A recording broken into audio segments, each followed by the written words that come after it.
Hi, everyone. Welcome to Ad Age Remotely. I'm Janine Poggi, Assistant Managing Editor here at Ad Age. Thanks so much for joining us. And a special thank you to our sponsor, Verizon Media, for making this live stream happen. Wonya Lucas joined Hallmark Channel parent Crown Media in August as CEO. Under her leadership, the company is working to improve representation and inclusivity, which has long been categorized as lacking. Lucas is joining us today to discuss her vision for the brand and how the network, best known for its original holiday movies, plans to remain relevant in the streaming wars. Hi, Wonya. Hello. Hi. How are you, Janine? I'm good. Thanks so much for joining us. Happy to be here.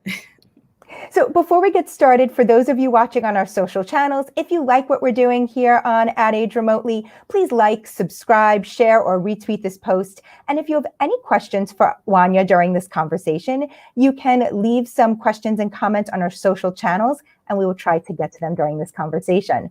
So Wonya, first, it's been almost a year since joining the company. What's it been like joining Hallmark during a pandemic? I think you're on only the third time you've been in the office so far, but what's that experience been like for you? It's surreal. I have been in the office. This is my third time being in the office. There's really no one in the office. I think there are 3 people here, so I'm talking to myself mostly.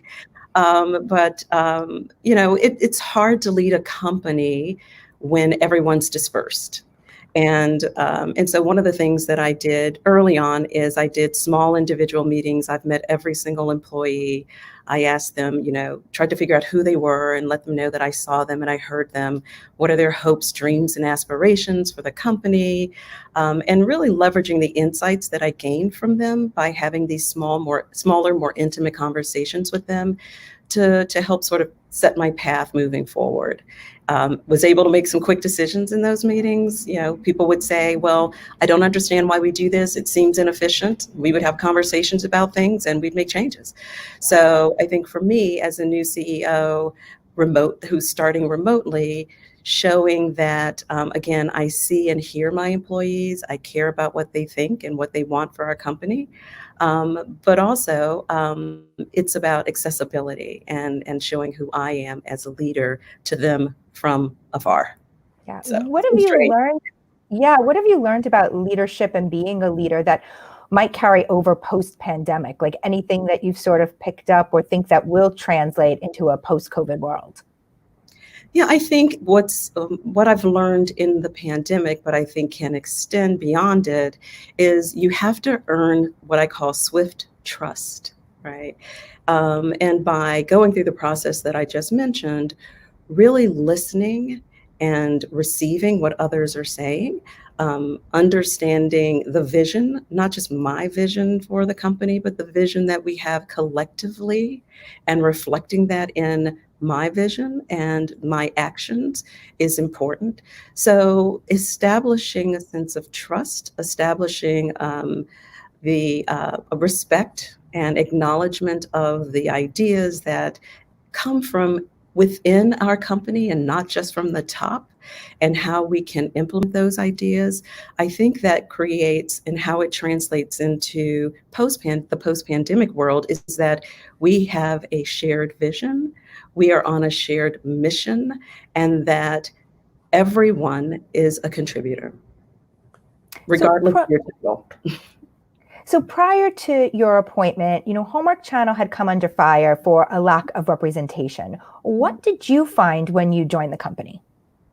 Well, first and foremost, as it relates to the actual employee base, incredibly diverse.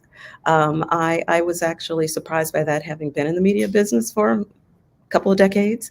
So incredibly diverse in many ways, but still lots of opportunity there. I joined about 8 months into the year, and the leadership in the interim was provided by my boss, Mike Perry, who is the CEO of the entire enterprise, which includes Hallmark Global, as well as Crayola and Crown Media. And he, along with the Chief Administrative Officer, Sabrina Wewell, they'd already started and laid the groundwork for a lot of progress, internally especially. And so we had a D&I council that was incredibly active and engaged, We have executive sponsorship and engagement, so it's not just employees out there on their own. So they understand that we are deeply involved and want to see change in our workplace, but also how we engage with our community as well. In terms of our content, I'm so proud of the team. I have to tell you, during COVID, to produce 66 movies in a contracted period of time was not easy. And were it not for the leadership of Michelle Vickery and Randy Pope and their team, we would not have been able to do that. So ultimately, we had 40 Christmas movies. And one of the things that I wanted to see, and they wanted to see as well, is they wanted to see this element of inclusivity in our movies. I remember getting a call from someone that I worked with previously who is Jewish, and he said, "Why can't we have Hanukkah in a title?" And we already had a title, Lights, Camera, Hanukkah, which was a good, insight for me prior to coming to the company. But also understanding that there's representation is one thing, making sure that people see themselves and hear themselves, but also trying to move from that to cultural authenticity. And we had elements of that in what we were doing in over the holidays. And I got to tell you that based on many different factors, we were successful. But I would say our journey is still beginning. There's so much good work yet to be done. And it's what I think about every day. It's what we talk about every day. So lots more to come. Yeah, and you mentioned the Hanukkah reference there. What else have you been hearing from viewers and fans about what they'd like to see for the network group? Sure, I do think, so I'll start with, they like to see, if you think about our brand, it is about love, right? And a sense of hope and optimism, which are universal themes, regardless of who you are in this world, which is why I love this brand so much. I haven't worked on a lot of brands like that. And so given who we are and our heritage, which I could talk about later, people want to see themselves, and they want to see themselves in an authentic setting. And one of the examples I use a lot is, because I know people in my family in these two areas, but Black people in New Orleans are not like Black people in Brooklyn in terms of their culture, the culture that they live within, how they may celebrate different holidays. I mean, there's a cultural nuance that transcends race and it transcends gender. And so how do we reflect that in our storytelling? How do we go a layer deeper, which is what we hear our viewers saying? One of the ways that I approach any brand, I'm a CPG classic packaged goods marketer at heart. And I bring the skill sets that I learned at Clorox and Coca-Cola to the media world. And so the first thing I do is consumer insight work. And we did a series of many focus groups via Zoom, which I'd never done before, via Zoom. But really, another thing I've never done before is by generation and by race and ethnicity, really looking at what are the things that are in common, that we have in common, those groups have in common, but what are some of the things that are different? And when we talked to the African American women, one of the things they said that, it's kind of like an obvious in the community from which I come, is they wanted to see positive images, not only of the African Americans, which is, kind of, we are about positivity, but Black men, which you don't always see on television. And so that's something that really stayed with me. So really through those groups and really listening to people, they really know our brand, they really watch their consumers are pretty engaged. And so I could, talk about all the different groups of people and some of the insights we garnered, but putting those insights, turning those insights into action through storytelling is what I get excited about. That was my next question. So how will you take these findings and what might we see in the near term that might look different than Hallmark Channel from a year or two ago? Sure. Well, so first thing we did, we did is we put a lot of the insights into a quantitative segmentation study, a psychographic segmentation study, and really tried to hone in on who's our target audience, our current audience, but who's our potential audience, right? Our future, and so we've been doing a lot of work around that, and then further trying to figure out, and where we are in the process right now is how do you address these distinct audiences? We have 3 networks and a streaming service. And so we're doing brand architecture for each of the networks as well as the streaming service, and really identifying the targets so that we can address their specific needs. But beyond that, what I can tell you is that the conversations that I have with the development team and they have with each other is bringing the authenticity. It's like, yep, we've got the representation, but we want to make sure that if we are representing an African American person or character, that we are fully dimensionalizing those characters. And that is everything from cultural cues to it could be one of the things we heard in the Hispanic groups is that the abuela is really important and central to their family. So why can't we use terminology that is relevant to different cultures or ethnicities, and so that people say, I understand this is a story that is about me, but it's universal, right? And so there are things like that adding more layers and complexity to what we do. That's where we're headed. So this is obviously much more than just about casting. This is about the actual storytelling and the types of stories that you will look to tell moving forward. Exactly. Yeah. I am with Wonya Lucas, who is CEO of Crown Media. Thank you so much to those who are watching at home. We have Susan from Nashville, Angela from Alabama, Kathleen from Illinois, Eri from Minnesota, Shane from Sri Lanka, Savik from Indonesia, and Khalid from France. Thank you, everyone, for tuning in. And as a reminder, if you have any questions or comments, feel free to leave them on our social channels, and we will try to get to them during this conversation.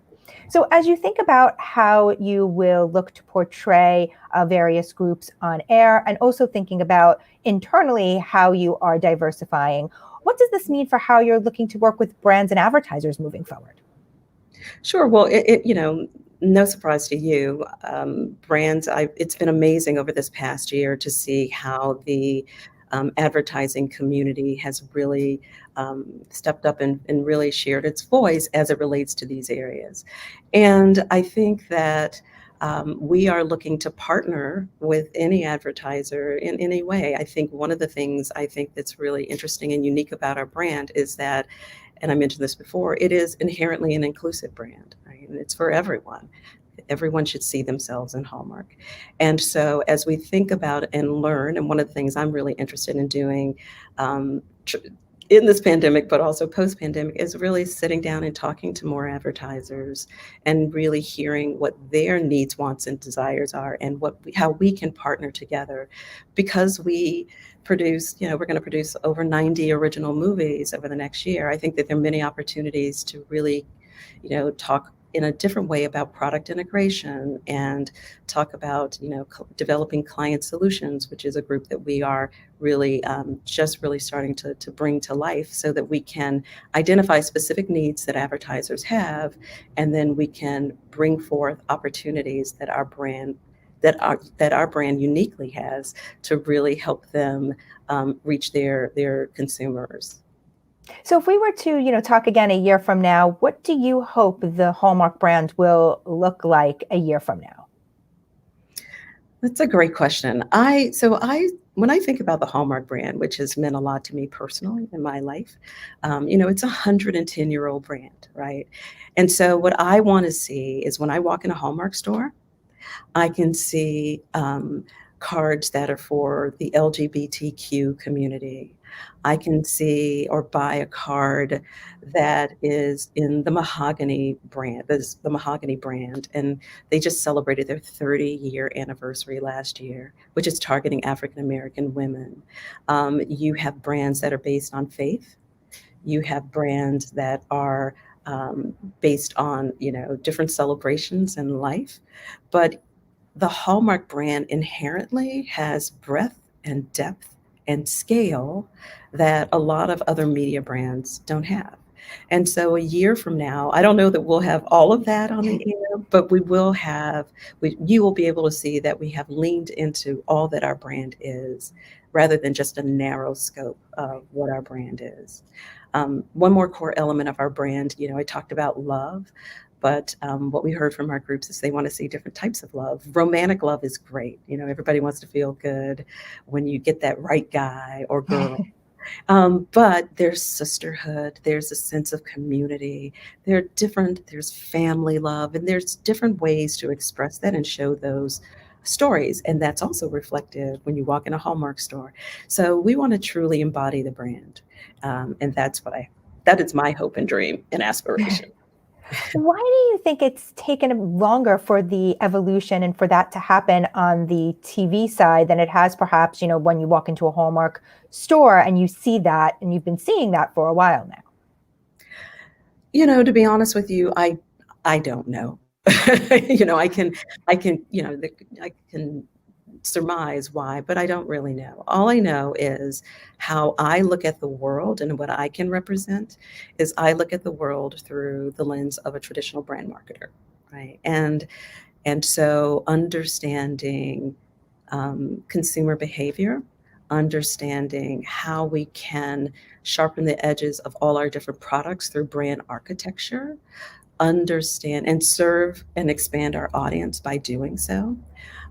Understanding that we can, look the portfolio of the Hallmark brand, but looking at it as a packaged goods marketer, and then understanding media, and the opportunity to expand in our storytelling, but also, I think, as well, in the different media vehicles that we use. Um, One of the things that I'm really interested in is, looking at the podcast space.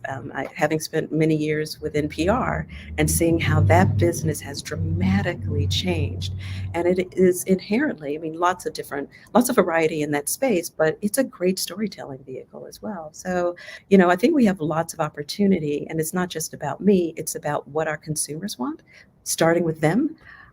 I think we've all learned that we can lock and unleash the power of this brand, and it starts and it ends with the consumer.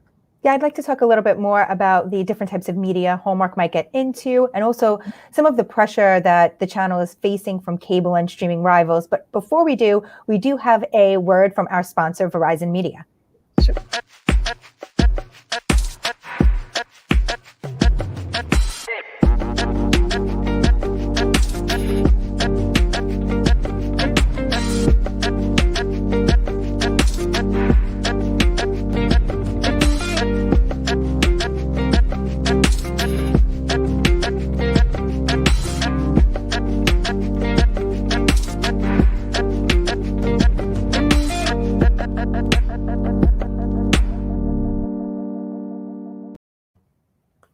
I'm Janine Poggi here with Wonya Lucas, CEO of Crown Media. Wonya, Hallmark has been facing increasing competition, not only from other cable net channels like a Lifetime, but from streaming players like Netflix, which are creating their own holiday movies. How are you looking to keep the company competitive against these players? Sure. It's what I think about every day, what we think about every day. I think, competition is definitely has increased, and, imitation's a sincerest form of flattery, I guess. But the media space has always been competitive, right? And so I think about what we have that's unique and distinctive versus everyone else. And I think that having three different networks that, again, I think can be positioned in ways to grow our audience, our total audience, is just a gift. Right? And so being able to really better define those networks in terms of the audiences that they reach, and the content that we produce to super serve those audiences is a huge opportunity for us. So I don't think that we completely leaned into that. And I think there's been a lot of duplication or lack of clarity as it relates to those brands, some more than others. I also think, we've been thinking a lot about our streaming service. We launched Hallmark Movies Now. I would say that we're still in the early stages, but we've had some really good results thus far.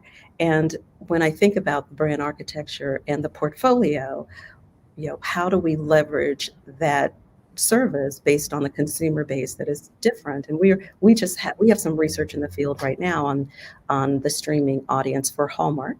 But how do we position Hallmark Movies Now such a way that it's not a zero-sum game? It's additive versus cannibalizing what is a really strong linear business. And so I think that there are ways to do that, more to come in the future. I can tell you that we are starting to get some really exciting ideas around that. And we're going to lean into streaming while maximizing and optimizing our linear business and our 3 networks that we have in our portfolio.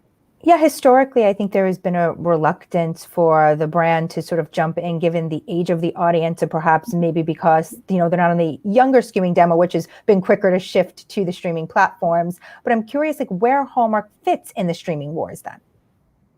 I think, ultimately our brand is the same, right? I do think the audience is what's different. And so how we interpret the content from of a brand and to meet that audience could be slightly different.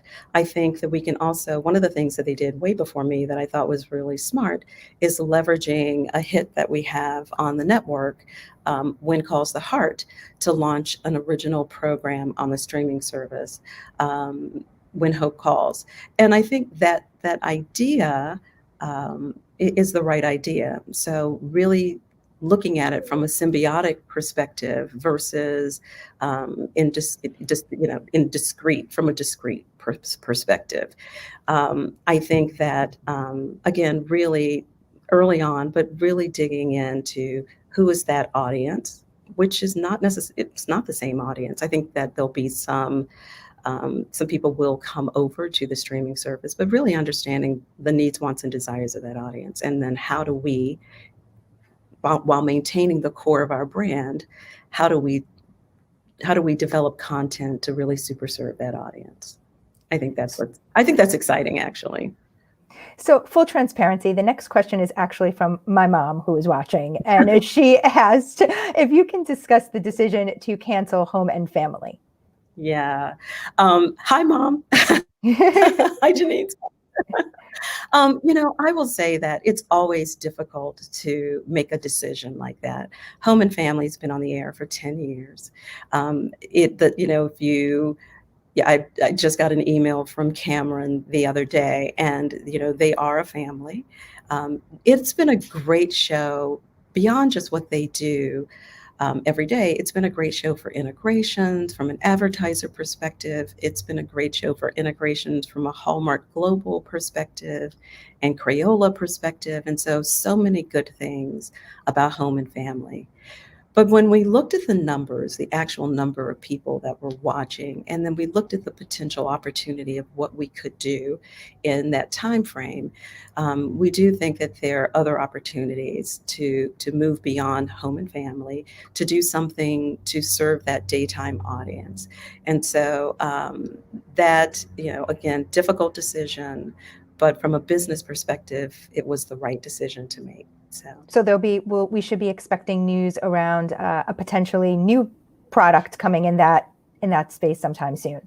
Not sure. I think we're, again, just trying to really look at the space. I wouldn't say daytime is our priority, really prime time and streaming is the priority, but over time, yeah. Okay. So you mentioned podcasts. What are some of the other types of media potentially that you are paying attention to, or there's an opportunity for Hallmark to play in? Yeah, I think, for us, we're a relatively small media company. I think that we're going to, again, just for me right now, just maximize what we currently have in the linear space, really focus on streaming and potentially look at podcasts. And I think that's more than enough for us at this time. But that's what we're focused on. How are you thinking about the fragmentation of viewers and decline in linear ratings? Obviously you're talking about streaming, which is a play to help mitigate some of that, but how are you looking at the overall TV landscape right now in this environment? Yeah, I think, I say to people all the time, we're going to ride that linear wave as long as we can, right? Because we should. And you mentioned earlier, we have a slightly older audience, female. And what we've seen is that audience in particular is not defecting to streaming at the same rate that other demographics may be. And so our strategy and our goal is to continue to gain share in that with that audience, and so we can continue to grow. And I think there are lots of ways we can do that. We've already talked about like diversifying our storytelling, not just in terms of representation, but also in terms of complexity. Um, one of the things that came up in the focus groups that I loved is situationally we can enhance our storytelling by telling stories that the millennial generation can relate to, right? And it's not necessarily always, hey, I'm going to quit my job in the city and go to a small town.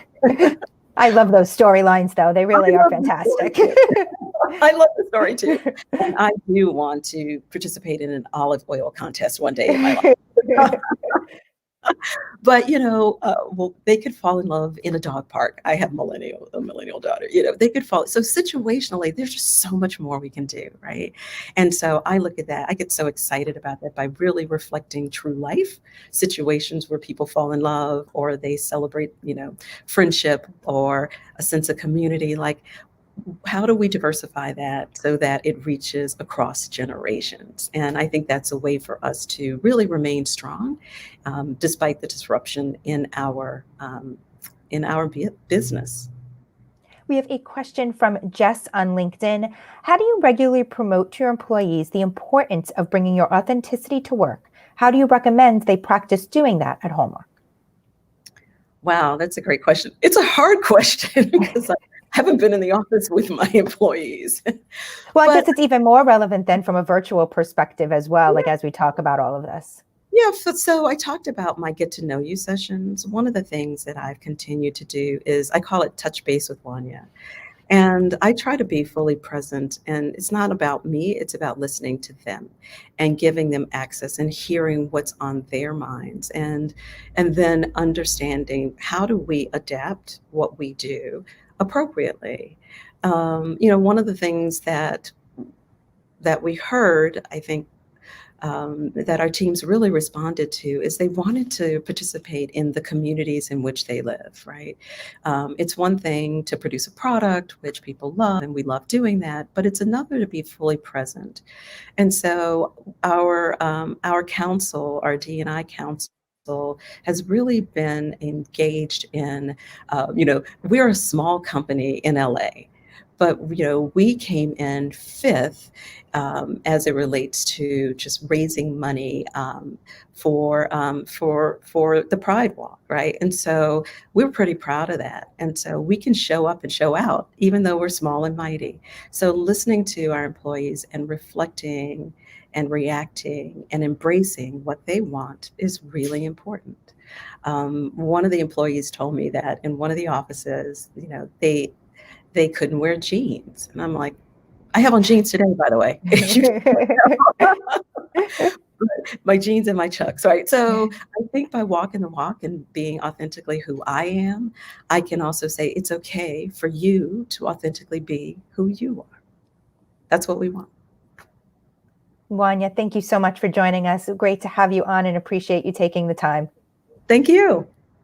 And thank you to our sponsor, Verizon Media, for making this live stream happen. And as always, thank you to our Ad Age crew, Alfred Mascaroni, Anna Sakula, Max Sternlicht, and Elise Liffring for making this live stream happen. Thank you all for tuning in.